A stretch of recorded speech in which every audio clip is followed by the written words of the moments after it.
So in my next episode, we're actually going to do some magic on screen. Promise, no camera tricks. It's all real. None of this was rehearsed. It was an impromptu interview. Chef Anton, better known as Scuba Magician, is going to let us in a little bit on a secret sauce and show us how he actually uses magic tricks to teach scuba diving. Now, he's a renowned magician. Now he's famous not only for incorporating magic into teaching scuba diving, he trained the Guinness World Record holder for most magic tricks done underwater within a certain amount of time. It was a 13-year-old girl. We're going to get into that in the interview. We recorded this on the spot last week from the Dima show floor in New Orleans. Last but not least, I'm going to weigh in with my opinion at the end of the episode, what I consider to be the most controversial thing that we discuss. So I'll see you at the end and hope you enjoy the show. Chef, we're just going to jump right in. All right, very good, yeah. So you have a company called Scuba Magician. Yes, sir. What do you do? Scuba Magician actually teaches students magic tricks they can do underwater during a safety stop. So think of it as like, like 15 tricks for 15 feet. For a dive professional, though, it's awesome because they can actually use magic to teach scuba. Very unique concept, Well, right? How does that work? What is that? A clown nose? A nitrogen bubble, he said to himself silently. That's exactly right. This is our enemy when we're diving because as we dive, we go down deeper, the nitrogen begins to double in our bloodstream, right? And if you hold your hands out, I'm going to show you how this works. Now let's imagine that we're going on a dive. I've got a little bit of nitrogen, you've got a little bit of nitrogen. We finish our dive and we're coming up nice and slow.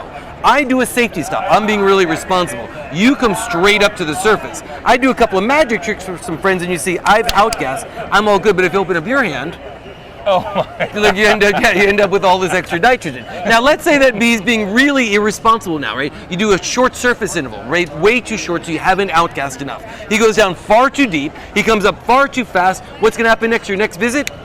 Open up, yeah, to the deco chamber because that's how you get the bends. So that's great. Yeah, just a small example of how we could actually use magic to teach scuba to a new student. It's really cool. Like, what kicked this off for you? Open water class, my very first one that I was teaching, had a mom, a daughter, and a 10-year-old boy. In the pool, the boy is like a stud, right?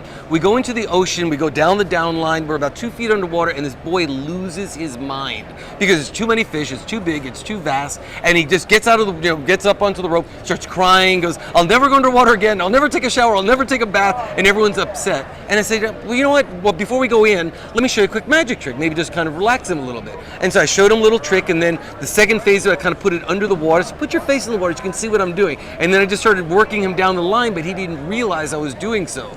The trick is over with. All four of us are 25 feet down. The kid looks around, looks at his mom, goes, and just swims off, and that's great. Now he gets certified. Without that, he doesn't ever get to experience what we get to experience so often as dive professionals. That's where the inspiration started. That was the inspiration. I love asking this question because I got a feeling you're going to give me a very different perspective here. What's something you see in the dive industry, like a commonly held belief, a practice today? Yeah. That you just passionately disagree with? Ooh, that's a good one.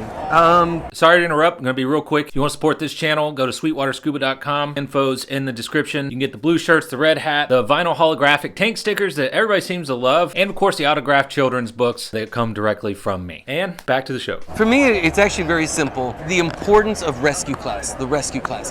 I don't think enough professionals push it enough. I think it should mostly be mandatory. I mean, I think it should be you get your open water and then you somehow get into rescue class. I think everybody should be rescue certified. I've seen far too many incidents. So I agree with that. Yeah. So I've seen like some agencies, they require you to do a rescue. Yeah. You and I know, you teach open water and everything, yeah, right? Of course, yeah. That's not enough. Even the whole open water course isn't enough to get good, but especially the rescue. So you're saying that's not really enough to show them how to do a rescue in open water. You should go into a class. There should be like with PADI. I'm a PADI master instructor. Okay. We have like a PADI rescue class, and it's a very thorough class. I teach it, extremely thoroughly. I think every diver should be made to take that. You have to get that course within a certain amount of time of getting your open water. It's just too important not to have those skill sets. I know a good magician never gives away his tricks, but what's your favorite trick to do underwater? Favorite trick underwater? I've got a great one where a card actually changes using bubbles. Right, use bubbles to change a person's card. I can show you kind of a land version of it. I got a deck of cards here. All right. So I'm going to go through the deck. You say stop. Stop. Right there. Now we could go to the 9 of hearts, but I would know what it is. Take the next one. Show it to the camera. I'll keep my head turned. Make sure everyone gets to see it. Everyone got it? Okay. So we've got a Scuba Magician card here. Can you see that close from where you are? If not, we can move in just closer because this is one that's better. This is our Scuba Magician card. You remember your card, right? For the first time, what was your card? King of Diamonds. King of Diamonds. No camera tricks. I'm not good enough for camera tricks, so yeah. This is low budget. It's a cell phone, so no camera tricks. Well, cool. Yeah. Well, that's a lot of fun. When you started teaching using magic underwater, Yeah. what did you start doing then that you now have the total opposite opinion of now? You know, it's interesting. When we started Scuba Magician, it really was purely for the students, right? It was, hey, here's something really fun that students can now show non-diving friends magic tricks that are related to scuba that they could like take to their friends and kind of help keep growing the industry, right? Secondly, I was thinking, okay, great for a safety stop. These safety can be kind of boring, so it's something to do. I didn't realize the importance of this as a teaching aid for instructors through course directors and how much this can be applied to any course. You get an IDC, right, instructor development course, and they're going to the instructor exam. Course directors can use the magic as an interlude in between sessions, kind of refresh the room. It can reset people's brains. I follow rule of 5 M's. Magic makes the message more memorable. So by teaching that... That's a magic trick right there. Right, by teaching that for students, I never realized the instructor benefits until we really got into this, and then we started seeing that. That's probably my biggest takeaway from Scuba Magician. It's so much more for the dive professionals than it is just for the students. Oh, your microphone. Oh.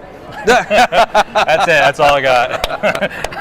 I've been thinking about this for like 3 minutes. That's very funny, actually. So I'm gonna give this back before doing something else embarrassing. If somebody wants to get started, I think that's a really fun idea. Especially safety stops are boring. Yeah. And you're saying do magic tricks on them. Yep. And that's how you teach. Now here's an interesting note. Okay, how long is a safety stop? 3 minutes. 3 minutes, right? There is a Guinness World Record for most magic tricks done in 3 minutes. It was originally set 10 years ago by a professional magician, did 14 tricks in 3 minutes. 5 years later, another professional magician reset it 20 tricks in 3 minutes. I had a 12-year-old girl last year that I trained for Scuba Magician. This Saturday, she wanted to break the Guinness World Records. I've been training her for this attempt. Saturday, she broke the Guinness World Record. Avery Fisher did 38 magic tricks in 3 minutes.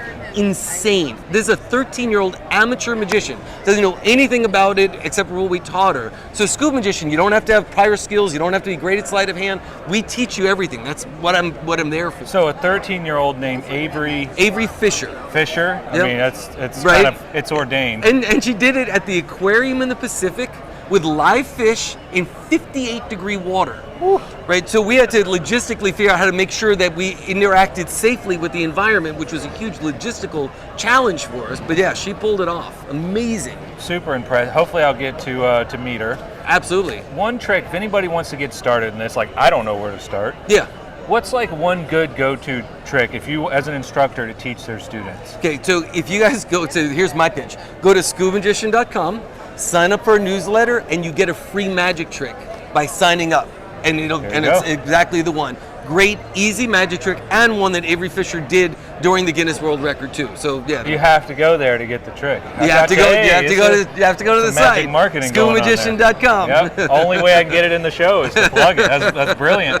Poof. If you could leave them with one thing, hey, when you get started, if you forget everything else I said, remember this: doing magic for students. Yeah. If you're doing magic for students, above all else, the most important trait you can be as a scuba magician: diving skills. Have your diving skills. Know how to be neutral, know how to hover, be a great diver, and then get into magic, because if not, that's when bad things can happen. So yeah, the number one trait of a great scuba magician is excellent diving skills. So get trained well. You know, that's funny. I was going to leave it at that, but you added a whole new element to my repertoire, because I always said before, everyone always says, what's the trick to being an underwater photographer? I want to do conservation or do anything like that. I said, first, you got to master this. Absolutely. You got to be comfortable here. And I've seen photographers come in and they're great on land, and they try and it doesn't translate because they're whoa.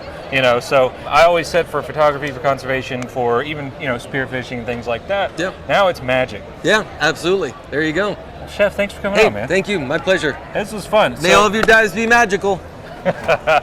All right, so what I believe was the most controversial thing that we talked about was Chef's opinion that rescue should be mandated or, required after open water. If you want to help or do anything or help teach or work anywhere, you pretty much have to have that. But as far as mandating it, I don't know how mechanically that would work. I do think we could enhance what is required on the rescue that some agencies already require, but of course it's not a full rescue course. But how that would be done with the current structure, I don't know. I don't see an immediate way to do that. I think it's a great idea, and it really begs the question. This is what I want to hear from you in the comments. Do you think it's more important to get that advanced scuba certification after your open water, or should you jump into rescue? Which one of these actually makes you a better diver, both for you and who you're diving with? Most people go to advanced and then rescue, but you don't actually have to, which a lot of people don't realize in most cases. So I want to hear from you in the comments what you think about that rescue course.